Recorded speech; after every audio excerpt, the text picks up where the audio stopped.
কাজী নজরুল ইসলামের লেখা খোকার স্বাদ।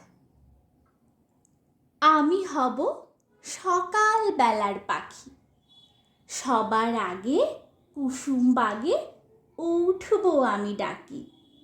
সূর্যি মামা জাগার আগে উঠব আমি জেগে।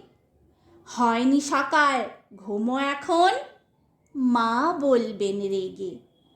বলবো আমি, আলসে মেয়ে, ঘুমিয়ে তুমি থাকো। হয়নি সকাল, তাই বলে কি সকাল হবে না গো? আমরা যদি না জাগি মা, কেমনে সকাল হবে? তোমার ছেলে উঠলে গো মা, রাত পোহাবে তবে। উষা দিদির ওঠার আগে উঠব পাহাড় চূড়ে। দেখব নিচে ঘুমাই শহর শীতের কাঁথা মুড়ে।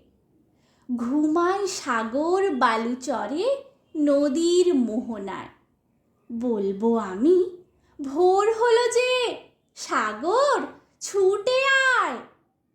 ঝর্ণা মাসি বলবে হাসি, খোকন এলি নাকি? বলবো, আমি নই গো খোকন, ঘুম জাগানো পাখি। ফুলের বনে ফুল ফোটাবো, অন্ধকারে আলো। সূর্যি মামা বলবে উঠে, খোকন ছিলে ভালো? বলবো, মামা কথা কওয়ার নাই গো সময় আর। তোমার আলোর রথ চালিয়ে ভাঙো ঘুমের দ্বার। রবির আগে চলবো আমি ঘুম ভাঙা গান গেয়ে। জাগবে সাগর পাহাড় নদী, ঘুমের ছেলে মেয়ে। নমস্কার।